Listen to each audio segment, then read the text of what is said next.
மறுசீரமைப்பு விவகாரம் தொடர்பாக 7 மாநில முதல்வர்களுக்கு முதல்வர் ஸ்டாலின் கடிதம் எழுதியிருக்கிறார்.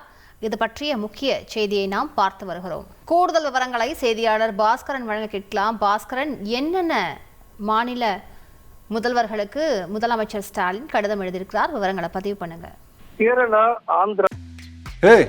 கங்க்ராட்ஸ். யாரந்த பையன்? கல்யாணம் இல்ல, நான் பிசினஸ் ஸ்டார்ட் பண்ண போறேன். எப்படி? பாஸ் வாலா.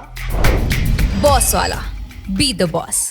தெலுங்கானா, கர்நாடகா, மேற்கு வங்காளம், ஒடிசா, இந்த பஞ்சாப் ஆகியோர் உள்ளடக்கிய கூட்டு நடவடிக்கை குழுவில் தங்களுக்கான முறையான ஒப்புதலுக்கான இந்த நடவடிக்கை மேற்கொள்ளப்பட்டிருக்கிறதாகவும் கூட்டு நடவடிக்கை குழுவில் பணியாற்றும் ஒருங்கிணைந்த செயல் திட்டத்தை வகுக்கவும் தங்கள் கட்சியிலிருந்து ஒரு மூத்த பிரதிநிதியை அனுப்பி வைக்க வேண்டும் என்பதும் இந்த கடிதத்தினுடைய முழு சாராம்சமாக இருக்கிறது.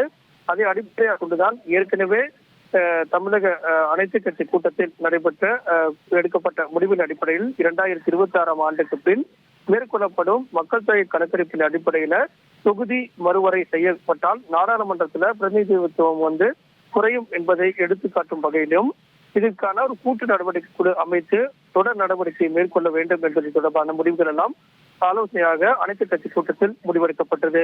இதற்கு பல்வேறு மாநில முதலமைச்சர்களோடு கருத்துக்களை கேட்டு அதன் அடிப்படையில் நடவடிக்கை எடுக்கப்படும். முன்னாள் முதலமைச்சர்கள் தலைவர்களுடைய ஒருங்கிணைப்பு நடவடிக்கையாகவும் இந்த நடவடிக்கை மேற்கொள்ளப்பட்டு வருவதாக தமிழக முதலமைச்சர் தெரிவித்திருந்தார். அதன் அடிப்படையில் தான் இந்த கடிதம் என்பது அனுப்பப்பட்டிருக்கிறது. இந்த கடிதத்தின் வாயிலாக அனைவரையும் ஒருங்கிணைத்து மத்திய அரசினுடைய நடவடிக்கைக்கு எதிராக தொடர் நடவடிக்கை மேற்கொள்வதற்குண்டான கூட்டு நடவடிக்கை குழு அமைக்கப்பட உள்ளது. விவரங்களுக்கு நன்றி பாஸ்கரன்.